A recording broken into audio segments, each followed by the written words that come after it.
Como ustedes saben, hemos estado estudiando el maravilloso capítulo 18 de Mateo. Hemos estado viendo la semejanza del creyente al niño ahí. Y durante las últimas semanas y meses hemos estado enfatizando cuán importante es en la comunión del pueblo redimido de Dios, la iglesia, que estemos enfrentando el pecado de manera activa y con iniciativa. Y vimos cómo el Señor instruye a sus discípulos con respecto a la disciplina de aquellos que pecan. Y después vimos cómo el Señor instruye acerca de perdonar a aquellos que pecan y después dejan ese pecado. Y entonces hemos explicado el asunto entero de la disciplina, reprender el pecado, ser ministros de santidad, buscando a ese cristiano que peca y trayéndolo de regreso al lugar de la obediencia. Y conforme estaba pensando en esto la semana pasada, pensé tanto en el área de la disciplina y delineamos claramente eso, y pensé en el área del perdón, y eso es presentado de manera tan maravillosa en este capítulo 18. Pero hubo otra área que realmente no habíamos explicado a detalle. Y el capítulo, este es el capítulo 18 de Mateo, no explica eso tampoco a detalle, y ese es el ministerio de la restauración. ¿Qué hace usted cuando alguien peca? Usted los disciplina. ¿Qué hace usted cuando se arrepienten y se vuelven de ese pecado? Usted los perdona en el sentido pleno. Después, ¿qué hace usted después de que son perdonados? Los restaura. Usted los toma de regreso al lugar en el que estaban antes de que cayeran en el principio. Y el ministerio de la restauración me parece ser ese eslabón vital y final en el proceso de nuestros pensamientos. Ahora, con eso en mente, quiero llevarlo a Gálatas capítulos 5 y 6 y sacarlo por un momento del libro de Mateo esta mañana y, sin embargo, mantenerlo en el mismo tema como lo hemos tratado en el Evangelio de Mateo. Supongo que sería suficiente que yo volviera a decir al repasar lo que hemos visto, que enfrentar el pecado en la iglesia es de una consecuencia grande.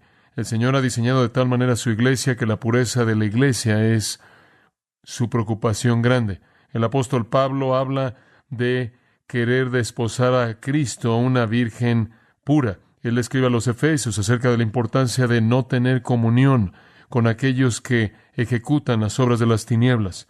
Él le dice a los Corintios, cuando encuentren a alguien en su asamblea que está en pecado, sáquenlo. Es una prioridad muy, muy elevada el enfrentar con el pecado dentro de la familia de Dios. Como Pablo dijo en 1 Corintios 5, un poco de levadura leuda toda la masa. Y entonces una iglesia pura es la gran preocupación de Dios. Y hemos estado viendo cómo, debido a eso, es esencial que enfrentemos el pecado, mediante la disciplina y después mediante el perdón y ahora mediante la restauración. Ahora, con eso en su mente, permítame llevarlo a Gálatas y quiero leer comenzando en el versículo 26, el cual es el último versículo del capítulo 5, y realmente debería ser el primer versículo del capítulo 6, creo yo, y leeré hasta el capítulo 6, versículo 6.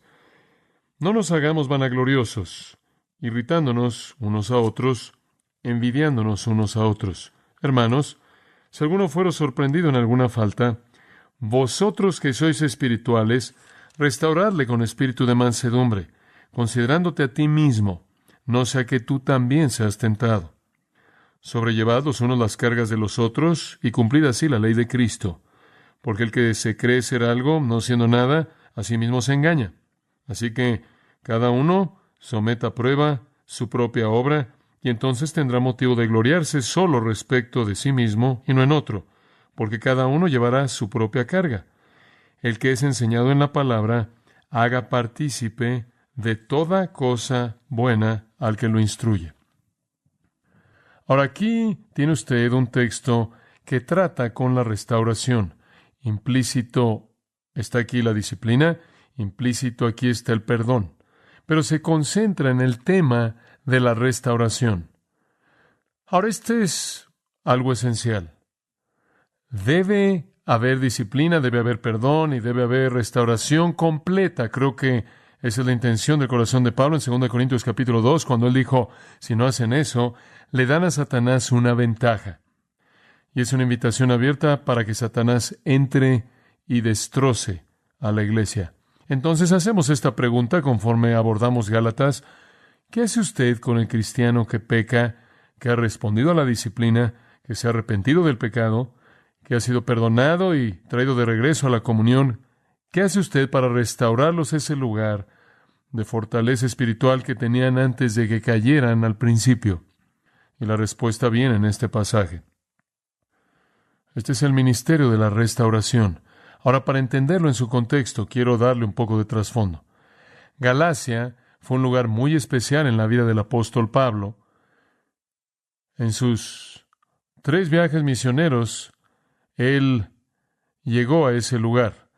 La primera vez para establecer iglesias ahí, y en ocasiones subsecuentes para confirmar su liderazgo y para fortalecerlos y edificarlos. Entonces, fue un lugar de ministerio sobresaliente para Pablo. Galacia no era una ciudad, Galacia es un área, es un distrito, y habían muchas ciudades ahí, Listra, Derbe, Iconio, Antioquía, y en todos esos diferentes lugares Pablo estableció el Evangelio de Jesucristo y la iglesia comenzó. Él regresó y reforzó el Evangelio de la gracia, les enseñó cómo vivir en gracia, les enseñó cómo disfrutar del poder del Espíritu de Dios, e iban bien. Tuvieron un buen comienzo, un comienzo maravilloso. Y después vinieron algunos que eran llamados los judaizantes. Eran judíos. No negaban el cristianismo, no negaban a Jesucristo, no negaban el Evangelio.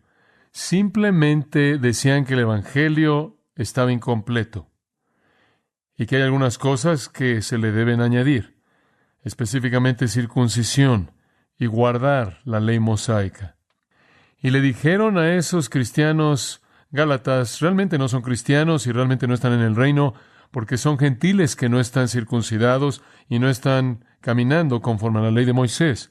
Y entonces les impusieron legalismo judío y de esta manera los conocemos como los judaizantes. Básicamente, enseñaron 3 cosas y las vemos señaladas en esta carta. Número 1, enseñaron que Pablo no era un apóstol legítimo autorizado.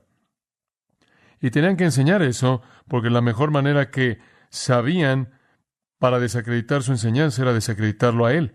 Si podían demostrar que él no era un apóstol en absoluto, entonces podían comenzar a partir de ahí a desacreditar la enseñanza de él. Y entonces atacaron su apostolado. Y esa es la razón por la que Gálatas 1 y 2 son escritos para defender el apostolado de Pablo. En segundo lugar, dijeron que la salvación era mediante la circuncisión, después la fe. La fe sola no era suficiente, también tenía usted que tener esa cirugía.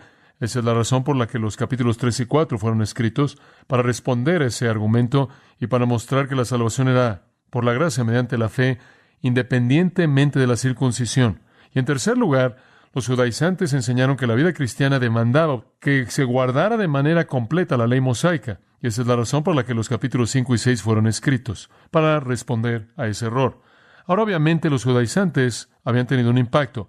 No hay duda al respecto y usted puede verlo en el fuego en los ojos de Pablo conforme escribe. Digo, no hay palabras amables en el sentido de que esta es la única carta que escribe en la que nunca reconoce a alguien por algo y no hay notas personales de qué hablar. Él simplemente los confronta y él sabe que han tenido un efecto y es señalado de manera particular en el versículo 1 del capítulo 3. Oh Gálatas insensatos, ¿quién os engañó? Versículo 3. ¿Son tan necios, habiendo comenzado en el Espíritu, ahora serán perfeccionados por la carne? Y entonces los llama insensatos 2 veces. Alguien los había engañado. Había habido un efecto profundo en ellos. Ahora, para cuando llegamos al capítulo 6, estos Gálatas insensatos que ahora en cierta manera estaban enredados en esta batalla de libertad, legalismo, esta batalla de ley, gracia, para cuando llegamos al capítulo 6, ya han oído bien a Pablo. Se les ha dicho una vez más, en términos muy fuertes, en el capítulos 1 y 2, que él de hecho era el apóstol de Dios, y también se les había dicho en los capítulos 3 y 4 que la salvación es por la gracia, más nada, mediante la fe. Y también se les ha dicho con mucha claridad en el capítulo 5 que la vida cristiana es una vida de libertad, no de legalismo. Y entonces podría ser que en este momento en particular que algo de la luz comienza a verse, se está disipando un poco la neblina, pero Pablo es un instrumento muy, muy astuto para que lo use el Espíritu de Dios, y él está muy consciente del hecho de que en esa asamblea de los Gálatas, como un resultado del ministerio que él había tenido y el ministerio que tuvieron los judaizantes, habrá una división. Habrán aquellos que sean los espirituales, los maduros, los que están andando en el Espíritu, y después estarán los legalistas que tratan por la energía de la carne producir todas las cosas que supuestamente deben hacer como están presentadas en la economía mosaica. Y él ve ahí un potencial simplemente para despedazar las asambleas en Galacia. Él puede ver una batalla que está por venir, y división, y discordia, y separación, y él sabe que tiene que enfrentarlo. Y entonces lo hace. Y de hecho lo que él dice es esto: ustedes que son espirituales, los que están bien, los que entienden y están caminando en el poder del Espíritu, su responsabilidad es levantar a los que no lo están haciendo. Y él establece para nosotros un principio de vida para la iglesia de Dios hasta que Jesús venga. Los fuertes cuiden de los débiles. Los espirituales cuiden de los carnales. Los que están de pie levanten a los que están caídos. La iglesia nunca fue diseñada para ser un lugar en donde usted va y es usted un espectador. No es un lugar en donde usted debe venir y ver la parte de atrás de la cabeza de alguien y simplemente irse y decir: Dios, ¿no estás emocionado porque vine? ¿Cumplí con mi deber religioso? La iglesia es un lugar en donde usted ministra el uno al otro juntos. Y sabe una cosa, será muy fácil para los gálatas espirituales que realmente habían aceptado la doctrina de la gracia de Pablo y ahora eran reafirmados al leer esta carta maravillosa, el entender realmente que estaban libres en la gracia, no estaban libres para hacer algo mal, sino por primera vez tener libertad para hacer lo correcto, capacitados por el Espíritu Santo, y entender la libertad que era suya en Cristo, y que realmente eran espirituales, y que en términos del versículo 16, capítulo 5, estaban andando en el Espíritu, y en términos del versículo 22, manifestando el fruto del Espíritu, y eran los espirituales, y en cierta manera podían mirar hacia abajo a los que estaban mal de una manera condenadora. Y esa es una tendencia, como usted sabe. La gente espiritual, la gente más madura, la gente que quizás ha tenido el beneficio de buena enseñanza, que quizás ha tenido el beneficio de buenos ejemplos y buen legado espiritual, que han sido obedientes y en el pasado han caminado con el Señor, algunas veces pueden llegar al punto en el que menosprecian a aquellos que no viven a su nivel espiritualmente. Y en lugar de ver eso como una oportunidad para el ministerio, se vuelve una oportunidad para la soberbia espiritual y una ocasión para la vanagloria, en donde usted en cierta manera se felicita a sí mismo por su espiritualidad. Y entonces él percibe eso. Y también existe ese potencial de que aquellos que son débiles y aquellos que tropiezan y aquellos que en cierta manera ven a los espirituales y los envidian, y la envidia se convierte en amargura y celos, y usted simplemente tiene una grieta en medio de la iglesia.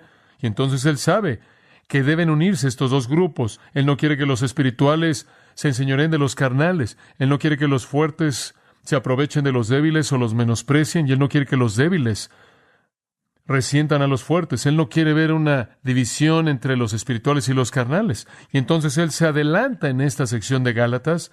Observa el versículo 26 del capítulo 5. Él acaba de concluir la afirmación de que si vivimos en el Espíritu y lo hacemos y somos cristianos, debemos andar en el Espíritu. En otras palabras, si nuestra vida, de hecho, está en el Espíritu posicionalmente, entonces debemos andar en el Espíritu prácticamente y vivirlo. Y después él dice esto: no nos hagamos vanagloriosos, kenodoxos. Significa que usted piensa que tiene un derecho a reclamar la gloria. Usted piensa que tiene un derecho al honor. Pensar que usted tiene alguna razón para su soberbia. Lo que realmente está diciendo es: no se envanezcan, no estemos deseando gloria, no estemos deseando honor. Y este es siempre el problema al que usted es empujado por el enemigo. Cuando usted llega al punto de cierta madurez espiritual y cierto crecimiento espiritual, usted comienza a percibirse a sí mismo como alguien digno de honor especial. Y después usted menosprecia a aquellos que no están a su nivel de madurez y comienza a verlos con menosprecio. Y después la fractura viene entre los espirituales y los no espirituales, los fuertes y los débiles. Y en lugar de que uno ayude al otro, en cierta manera uno menosprecia al otro. Y creo que eso es lo que él tiene en mente cuando dice irritándonos unos a otros, provocándolos. Y lo opuesto de esto al final del versículo 26 es que el otro va a envidiar al que parece ser más espiritual. Y esto no es lo que Pablo quiere en ninguna iglesia. Es esta especie de rompimiento entre aquellos que son fuertes y aquellos que son débiles. No hay lugar para eso. Está en su corazón. No solo aquí en Gálatas, sino permítame llevarlo de regreso a Romanos capítulo 15. Porque quiero que vea que esto no es algo que solo se encontraba en las iglesias de Galacia, sino que era una preocupación en común en el corazón de Pablo. En Romanos capítulo 14, usted simplemente tiene una sección tremenda de cómo los fuertes no deben ofender a los débiles. Y no debemos causar que alguien tropiece, no destruirlo de ninguna manera, sino edificar a esa persona débil. Y todo se resume en el capítulo 15, versículos 1 al 3. Nosotros entonces, en base a todo lo que dijo en el capítulo 14, nosotros entonces que somos fuertes, debemos llevar las debilidades de los débiles y no agradarnos a nosotros mismos. Que cada uno agrade a su prójimo para su bienestar, para edificación, porque aún Cristo no se agradó a sí mismo y usted puede detenerse ahí. Y Él establece ese modelo incomparable, y el modelo es ningún otro que Jesucristo mismo, quien no se enseñoreó sobre nosotros y tenía toda razón para hacerlo, ¿verdad? Sino que se inclinó para llevar las debilidades de los débiles. Y créame, si llegó a haber una dicotomía entre débil y fuerte, fue entre Jesucristo y nosotros, ¿no es cierto? Y entonces Cristo es el modelo, Él dice, y la actitud es que debemos llevar las debilidades de los débiles. Debemos encontrar esos creyentes que son más débiles. Debemos encontrar esos creyentes que luchan mucho con la carne y no menospreciarlos en vanagloria y provocarlos, sino ministrarles. Llevar sus debilidades. De esta manera evitar que nos vean hacia arriba y nos envidien y se pongan celosos y se amarguen. Y después quiero llevarlo a otro pasaje en Primera de Tesalonicenses capítulo 5, versículo 14. Pablo de esta instrucción a la iglesia tesalonicense. Ahora os exhortamos, hermanos, a que amonestéis a los ociosos, que alentéis a los de poco ánimo, que sostengáis a los débiles, que seáis pacientes para con todos. Sea que usted esté tratando con los ociosos, los débiles o los de poco ánimo, usted debe ser paciente, pero usted tiene que buscarlos, apoyando a los débiles. Eso, amigos míos, es la clave para la unidad de la iglesia. En lugar de que el creyente más maduro, que piensa espiritualmente, esté de pie en soberbia sobre los que pecan, que han caído, debemos ayudarles. Recibí una carta de unas 18 o 20 páginas esta semana. Honestamente, puedo decir que en todo mi ministerio nunca había recibido una carta como esa. Una dama en esa carta estuvo compartiendo su peregrinaje espiritual. Casi al llegar al final, ella dijo que fue una mañana a su baño. Ella era una madre de varios hijos, muy activa en una iglesia en la parte centro de Estados Unidos. Tomó una navaja y se preparó para cortarse la cara. Ella dijo, soy indigna, soy inútil, no valgo nada. Esta es una dama que es una cristiana, pasó todos sus años en la iglesia, y ella me explicó en la carta por qué había llegado a ese punto. Ella dijo, porque la gente en la iglesia pensaba que no vivía al nivel del estándar que habían establecido, y entonces el pastor le dijo a todo mundo en la iglesia que me evitaran. Y entonces me evitaron. Y cada vez que veía a uno de ellos, me daban la espalda y nadie me hablaba y debía ser evitada. Yo decidí que si ni siquiera era lo suficientemente digna como para que me cuidara el pueblo de Dios, que no valía nada y simplemente me cortaría la cara y me quitaría la vida. Y después dijo, no pude hacerlo porque mi mente se iba a mis hijos y como mis hijos tendrían que responder tantas preguntas acerca de lo que su madre había hecho, y me detuve de hacerlo debido a mi preocupación por mis hijos. Después ella dijo que ella encendió la radio y encontró nuestro programa de radio, y en medio del horror de tratar de vivir conforme al código legalista de esta iglesia, estábamos enseñando una serie de la ley y la gracia. Y después ella dijo, gracias a Dios porque soy libre. Y después compartió lo que el Señor estaba comenzando a hacer en su vida. La carta fue tan conmovedora que le llamamos por teléfono y le ofrecimos ayuda personal como pudiéramos. Qué cosa tan horrible, que una iglesia, pensando que estaba haciendo la voluntad de Dios, alejar a una persona que no llegaba a su estándar. Por cierto, uno de los problemas era que usaba pantalones, al punto en el que ella iba a cortarse la cara. Esa es la antítesis misma del ministerio de la iglesia a lo suyo, ¿no es cierto? Apoyar a los débiles, cargar su carga. Y entonces somos llamados a disciplinar, sí, somos llamados al perdón, sí, pero también somos llamados a la restauración. Ahora, ¿qué hacemos para restaurar? Regresemos a Gálatas. 3 cosas Pablo menciona en este texto. 3 cosas. En primer lugar, puntos muy simples. Levántalos. Versículo 1. Hermanos, si alguno de vosotros fuere sorprendido en alguna falta, vosotros que sois espirituales, restauradle con espíritu de mansedumbre, considerándote a ti mismo, no sea que tú también seas tentado. Ahora, el término hermanos indica que estamos hablando de la familia. Así es como la iglesia se cuida a sí misma. Si alguno fuere sorprendido en alguna falta, la palabra falta aquí es la palabra paréptoma. Significa tropezar, una caída. Y algunas personas piensan que es algo menos que un pecado. No creo en absoluto que sea así. No creo que es menos que un pecado. Creo que es un pecado. Y la gente dice, bueno, ¿por qué no usó la palabra hamartía, un pecado? ¿Por qué no usó la palabra anomia, una transgresión? ¿Por qué usó la palabra una caída aquí? Bueno, no creo que tiene nada que ver con teología. Creo que tiene que ver con el enfoque literario. Le está hablando de andar en el Espíritu. Versículo 16 del 5. Andad en el Espíritu. Versículo 25 del 5. Andad en el Espíritu. Y en el proceso de su caminar, usted resulta ¿qué? Caerse. Él no nos está dando una definición teológica del pecado como si fuera algo menos que serio. Él simplemente se está quedando con su metáfora. Y entonces él dice, si alguno fuere sorprendido. Ahora, permítame hablar de la palabra sorprendido por un minuto porque creo que ha sido malentendida también. No creo que es un hombre que está caminando, que es sorprendido por un pecado y dice, oh, este pecado me está venciendo. No creo que esa es la idea.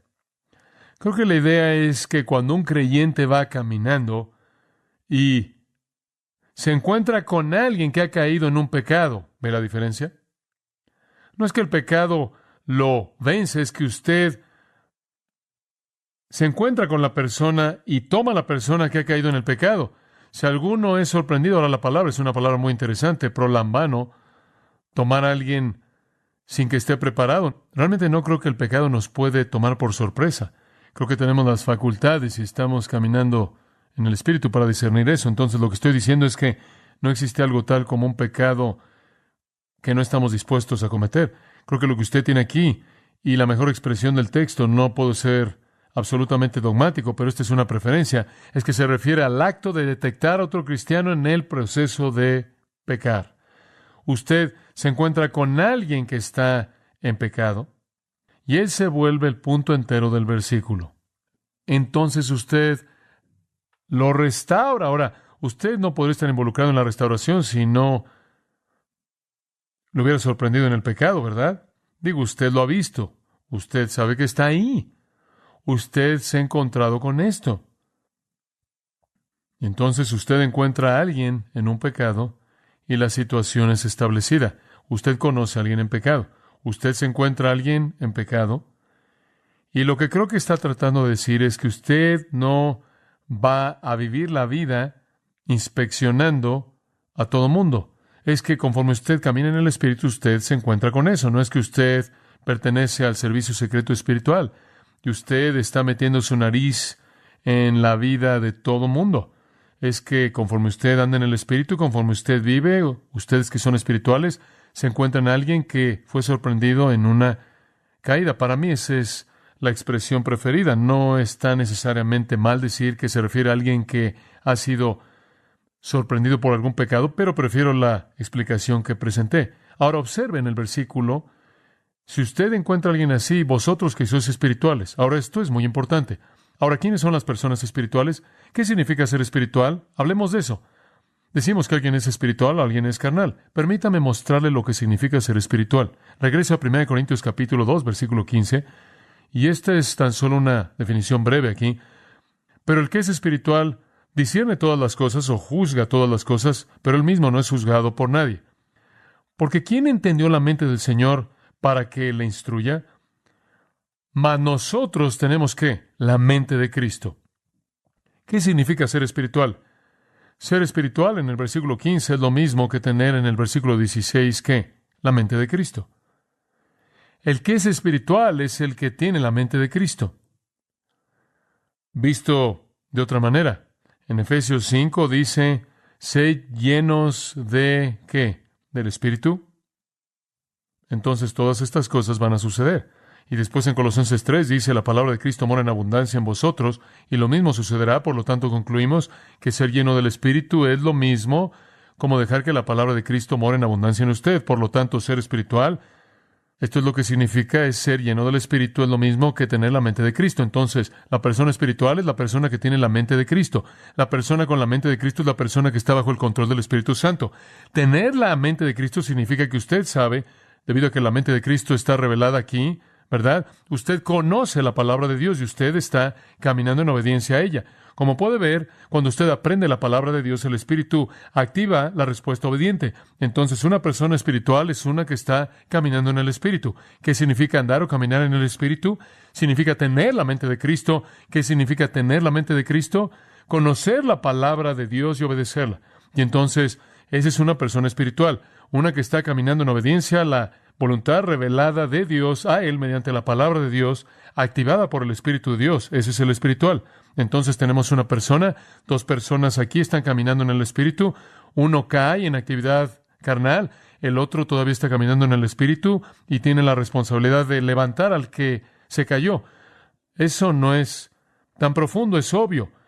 El fuerte cuida al cargar las debilidades del débil. Ese es el concepto básico. Y Pablo procede a ilustrar eso inmediatamente en 1 Corintios capítulo 3, conforme entra y aborda a los corintios y los llama carnales y hace todo lo que puede en esa carta entera para levantarlos de nuevo al darles instrucción. Y la instrucción es la mente de Cristo. Él trata de inculcarles la realidad de la mente de Cristo y llamarlos a andar en el Espíritu. Entonces, de regreso a Gálatas capítulo 6, descubrimos entonces que al levantar a la persona, el que es espiritual, el que está caminando en obediencia, activado, capacitado por el Espíritu Santo, conociendo la mente de Cristo y respondiendo a ella, es llamado a restaurar al que fue sorprendido en el pecado. La palabra restaurar es una palabra muy común en el Nuevo Testamento. Catartizo es usada con mucha frecuencia. Simplemente significa reparar algo únicamente en el sentido de traerlo de regreso a su condición anterior. Restaurarlo a su condición anterior. Es usado de reconciliar a dos partes que están discutiendo. Es usado de restaurar huesos que están rotos. Es usado de colocar un miembro dislocado de regreso a su lugar apropiado. Es usado de reparar redes que están rotas. Esa palabra es una palabra muy común que se usa para coser algo, para restaurar algo a su condición original. Y eso es exactamente lo que nos está llamando a hacer. Escuche, no solo debemos reprender y disciplinar a una persona que cae en pecado. Los perdonamos con nuestro corazón y en términos de relación los restauramos cuando se arrepienten y después comenzamos el proceso de edificación entero de restauración que los coloca de regreso en el andar en el Espíritu en donde estaban antes de que pecaran. Entonces, hay un proceso de restauración espiritual involucrado y realmente estoy comprometido con el hecho de que la iglesia tiene que estar involucrada en esto. Esto es parte de fundir nuestras vidas juntos. No es suficiente simplemente venir e irse, no es suficiente simplemente ver lo que sucede. Hay un proceso de reconstrucción espiritual en el que estamos todos involucrados, los fuertes ayudando a los débiles, y permítame tan solo darle otro pensamiento en esta área. Esto no necesariamente solo es un asunto absoluto. Todos somos débiles en algunos lugares, ¿verdad? Y entonces, en algún punto estamos en esa línea larga de crecimiento espiritual. Todos necesitamos a alguien que es más fuerte que nosotros en algún área para fortalecernos. Entonces, todos debemos estar involucrados en esas relaciones interpersonales que son para fortalecer a aquellos que son débiles. Entonces, cuando usted ve una persona que está en pecado, La implicación del versículo 1 es que usted tiene que levantarlo, y eso significa que hay disciplina involucrada. Usted lo confronta por el pecado, usted pasa por el proceso. Si no lo escucha usted, toma 1 o 2 testigos para que sea confirmado en sus bocas, y si no los escucha, le dice a la iglesia entera, y la iglesia entera lo busca con amor, y si la persona no escucha a la iglesia, entonces la persona es sacada, tratada como recaudador de impuestos, uno que es una persona ajena hasta el momento en el que se arrepiente. Y después, cuando se arrepiente, se lleva a cabo el perdón de relación pleno que lo restaura de regreso, pero no termina ahí. Después está el proceso completo de reconstrucción para restaurarlos al lugar en el que estaban antes. Ahora observe la actitud de esta persona que lo levanta, versículo 1. Espíritu de mansedumbre. El espíritu de mansedumbre. Humildad. Y de nuevo creo con todo mi corazón que Jesucristo es el modelo en esta área. En 2 Corintios 10:1, Pablo dice: yo, Pablo, os ruego por la mansedumbre y gentileza de Cristo. Cristo, quien vino a este mundo y vio a pecadores impíos, miserables, viles, desobedientes, ignorantes, y en silencio y paciencia nos espera para que regresemos al lugar que Él quiere que ocupemos, que desea restaurarnos a ese lugar que conocimos antes de que cayéramos. Y ese es el modelo. Y lo hacemos en un espíritu de mansedumbre. Nada más que nuestra mansedumbre cambia de eso a Cristo en un sentido, porque dice, considerándote a ti mismo, no sea que tú también seas tentado. Y en eso añadiríamos esto, que debemos abordar esto entendiendo que podremos estar en la misma posición, ¿verdad? Mientras que Cristo no podría debido a su perfección, nosotros sí podríamos. Y antes de que usted se ponga de pie y se considere como espiritual y muy maduro en términos de su peregrinaje hacia la perfección, usted nunca debe llegar al punto en el que usted menosprecie a alguien más, sino que más bien se inclina para ayudar a alguien más en humildad, lo cual es lo que esa mansedumbre significa, reconociendo que usted podría estar en esa misma situación porque usted no está exento tampoco de eso. De hecho, va a llegar usted tarde o temprano porque el pecado vive en usted. No hay lugar para la soberbia y vanagloria espiritual. No hay lugar para que la gente piense que es mejor que otra. Debe haber mansedumbre cuando consideramos que nosotros también podríamos caer. En 1 Corintios 10, Pablo ha dado, es una ilustración maravillosa del pueblo de Dios, Israel, cómo fueron sacados de Egipto. Versículo 1 habla de que ellos pasaron bajo la nube y por el mar y estuvieron en el desierto y fueron guiados por la gloria de Dios, Shekinah, y ellos, claro, entraron a la tierra prometida, y habla de cómo Dios los llevó por el desierto antes de eso. Pero dice, con toda la bendición de Dios, algunos de ellos cayeron en fornicación. Ahora, estas son personas con mucho privilegio, pero estas personas con mucho privilegio pecaron. Ahora observa el versículo 11. Ahora, todas estas cosas le sucedieron como ejemplo, y fueron escritas para nuestra instrucción, sobre quienes los fines de los siglos han venido. Por tanto, así que el que piense estar firme, mire que no que caiga. No os ha sobrevenido ninguna tentación que no sea humana, y él procede a hablar de la manera de escapar, pero usted nunca debe llegar al punto en el que usted piensa que es invencible. Necesita haber una mansedumbre muy, muy básica en nuestra personalidad y nuestra actitud de corazón que dice, cuando ve a alguien más pecar, no voy a estar envanecido de manera arrogante y enseñorearme de esa persona. Voy a estar agradecido con Dios porque mi propia vida no está marcada así por el pecado. Entonces los levanta. Y esté dispuesto a agacharse para levantar a alguien, sabiendo que usted podría ser el que necesita ser levantado. Y tarde o temprano así será. Aunque su pecado quizás no sea el mismo que ese, habrá un pecado también del cual usted también necesitará ser restaurado. Segundo punto, el primero es levántelos. El segundo, sosténgalos. Y eso está en los versículos 2 al 5. Es un pasaje hermoso. Sobrellevad los unos las cargas de los otros y cumplid así la ley de Cristo. La palabra sobrellevar significa cargar, sostener. Lo que sea que realmente es una carga, sosténgalo para ellos. Ahora dice usted, ¿qué quiere decir él con esto? Sobrellevad los unos las cargas de los otros. La idea de nuevo es el caminar.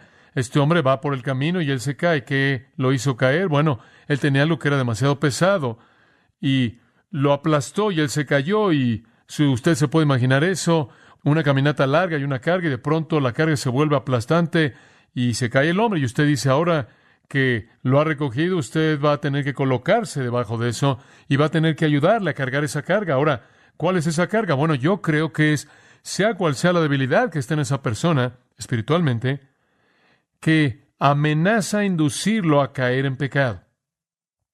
Sea cual sea el tipo de apertura que hay ahí en este tipo de su vida, sea cual sea la entrada que Satanás puede encontrar, sea cual sea la debilidad de personalidad, o sea cual sea lo que tiende a ser su talón de Aquiles, es donde usted tiene que colocarse y cargar la carga porque él no puede cargarla solo. Tantas veces una persona va a pecar, se va a arrepentir, ser perdonado y va a ser traído de regreso a la comunión y después nadie se molesta por colocarse debajo de la carga y después están cargando la misma carga de tentación en la misma circunstancia difícil que estaban cargando antes y simplemente vuelven a caer. Un hombre vino a verme, un joven, él dijo, él estaba desencajado, estaba turbado. Él tenía lágrimas y me dijo, he entregado mi vida a Cristo, pero dijo, fui un homosexual antes de que era salvo y dijo, he tenido problemas terribles. Él dijo, sigo tropezándome de regreso y metiéndome en relaciones. Y él dijo, y me arrepiento y le doy la espalda a eso y le pido a Dios que me perdone. Y él dice, y después voy y lo vuelvo a hacer. Y simplemente era una situación terrible, destructiva. Bueno, realmente no sabía cómo ayudarlo. Entonces simplemente ahí en el momento le dije, muy bien, te voy a decir lo que quiero que hagas. Cada vez que tú tengas una relación homosexual en las siguientes 2 semanas, y las homosexuales pueden tenerlas con mucha frecuencia, y cada vez que tú cultives pensamientos impíos en esa área, quiero que lo escribas en un párrafo completo y me lo expliques. Cada vez que lo pienses y cada vez que lo hagas, simplemente escríbelo. Y en las próximas 2 semanas, cuando nos veamos, puedes enseñarme la lista entera. Y él, en cierta manera, le sorprendió que yo dijera eso. Y yo simplemente le hice que me prometiera hacer eso. Y entonces, 2 semanas después, él regresó y él tenía esta sonrisa enorme en su cara. Y él entró por la puerta y después de que me dijo hola, dijo, no tengo nada que escribir. No hice nada. Yo le dije, ¿en serio? Él dijo, sí, esa es la primera vez. Es la primera vez, 2 semanas. Y yo dije, bueno, ¿cuál es la diferencia? Él dijo, no quiero decirte lo que hice. Esa es una manera de cargar su carga, ¿no es cierto? Usted carga su carga al forzar una rendición de cuentas en él. Hay muchas maneras en las que usted puede cargar la carga de alguien más. Hay muchas maneras de llevar la carga de alguien. No puedo decirle a cuántas personas yo le he dicho, ahora si crees que tienes un problema en esa área y te ves tentado en esa área, mira, esto es lo que sugiero que hagas, o aquí está, tomo el teléfono y hago una llamada y hago que alguien le cargue la carga contigo y no sé cómo usted hace eso. Básicamente es al estar cerca de alguien y hacer que rindan cuentas. Esa es la manera en la que lo veo. No conozco otra manera de cargar las cargas de la gente fuera de estar cerca de ellos y hacer que rindan cuentas. Pero hay más, restauraciones más que tan solo decirle a un hombre, debes estar caliente y lleno. Usted sabe, digo, vamos a dejarte entrar de regreso. Ahora, ¿estás bien? Y después la persona todavía está luchando bajo la misma carga porque nadie está ahí abajo ayudándole a cargar esa carga hasta que eventualmente se aligera en el proceso de la obediencia espiritual. Y por cierto, no solo les diga, usted sabe cómo tantos les dicen Salmo 55:22 o algo así, en donde dice, echa sobre Jehová tu carga, Él te sustentará, o 1 Pedro 5:7, echando toda vuestra ansiedad sobre Él. El Señor quiere hacer eso a través de usted y yo. Tenemos que cargar las cargas de manera mutua, y observa al final del versículo 2, si es tan amable, que esto cumple la ley de Cristo. ¿Sabe usted de la ley de Cristo? Ciertamente usted conoce la ley del Antiguo Testamento, ¿verdad? ¿Qué es la ley de Cristo? Muy clara. Juan 13:34 y 35. Un nuevo mandamiento os doy, dijo Cristo. ¿Qué? Que os améis unos a otros. Entonces, ¿cuál es la ley de Cristo? Es la ley del amor. Es la ley del amor. Y el amor levanta y el amor sostiene. Santiago la llama la ley real. Es llamada la ley perfecta de la libertad y es nuestra responsabilidad. Ser alguien que carga cargas es nuestro ministerio unos a otros. Y francamente, la mayoría de los cristianos no hacen esto. Yo me hago la pregunta y le hago la pregunta a usted. ¿A quién en este momento le está ayudando usted a cargar la carga de la tentación y la debilidad? ¿Alguien? ¿Alguien a quien usted está nutriendo? ¿Está cargando usted la carga de alguien? ¿Está usted en el proceso de restaurar a alguien? Es tan fácil para nosotros estar tan distantes. Dice usted, bueno, a mí no me gusta meterme allá abajo, podría ser afectado por eso y soy muy espiritual, simplemente no quiero manchar lo puro. Bueno, el versículo 3 es para usted. Porque el que se cree ser algo, no siendo nada, ¿no siendo qué? Nada, a sí mismo se engaña. Básicamente ese versículo es un versículo maravilloso de antropología. Dicho de manera simple, el hombre es que nada. Nada, eso es lo que dice. Saque usted todas las frases que modifican. No somos nada. ¿Qué está protegiendo? De cualquier manera, usted no es nada. Si lo mejor de nosotros es el primero de los pecadores, ¿qué somos? No somos nada. Eso es lo que le está diciendo. Y no estoy diciendo esto en términos de negar la imagen de Dios en nosotros. Simplemente estoy diciendo en términos de tener que promovernos a la gloria, de tener que pensar con un alto concepto de nosotros mismos. Eso es completamente opuesto. No somos nada. Todo lo que somos, ¿por qué? Por la gracia de Dios. Y entonces, ¿quiénes somos para estar tan engañados que no podemos entregarnos a cargar la carga del débil? Y entonces no evitamos a la gente cuando honestamente están deseando hacer lo que es lo correcto y quieren arrepentirse y quieren ayuda. Esperamos recibirlos de regreso. Los recibimos de regreso y nos colocamos debajo de la carga y la cargamos con ellos. Y si usted piensa que es demasiado bueno para hacer eso, está tan equivocado, está tan engañado. ¿Sabe usted por qué piensa eso? Porque su estándar de comparación está equivocado. Cuando yo pienso que soy mejor que alguien más, es porque me estoy comparando con alguien más. Y siempre puede encontrar a personas que usted sabe son peores que yo. Digo, si tan solo quiero sentirme mejor que otras personas, lo único que tengo que hacer es ver a un borracho ahí en la calle. Me siento fabuloso, no hago eso. Usted siempre puede encontrar a alguien peor que usted. Pero eso es de lo que Pablo estaba hablando en 2 Corintios 11, cuando él dijo, no somos aquellos que se comparan con nosotros mismos, nos comparamos con nosotros mismos. ¿Quién es nuestro estándar? Cristo, 1 Juan 2:6. Si decimos que permanecemos en Él, debemos andar como Él anduvo, entonces Cristo es el estándar. Nos comparamos con Cristo, adivine cómo terminamos. Salimos abajo, entonces eso no nos engaña. Entonces, compárese con Cristo y entonces Él dice, levántenlos, sosténganlos. Y si usted piensa que es demasiado bueno para eso, está engañándose a sí mismo. Y después en el versículo 4 le añade otro, versículo 4 y 5, otra pequeña cosa aquí que realmente nos confronta. Pero cada uno pruebe su propia obra. Oigan, ¿sabe una cosa? Puede decir que está trabajando para el Señor y puede tratar de decir que es espiritual, pero usted va a tener que probarlo. Usted va a tener que probarlo. Entonces va a poder regocijarse en sí mismo. Él dice, en otras palabras, algún día va a tener que estar ahí solo, verificando su afirmación de ser espiritual. Y creo que los versículos 4 y 5 creo que nos llevan al tribunal de Cristo, al bema, el tiempo en el que los creyentes van a ser recompensados. Apocalipsis 22:12, aquí yo vengo pronto y mi galardón está conmigo para dar a todo hombre según su obra. Creo que eso es lo que vemos aquí. Todos vamos a tener que ser probados. 2 Corintios 5, todos compareceremos ante el tribunal de Cristo para recibir las cosas hechas en el cuerpo, sean buenas o malas. 1 Corintios 3, nuestras obras son madera, heno, hojarasca, oro, plata, piedras preciosas, y la madera, heno y hojarasca van a ser quemados.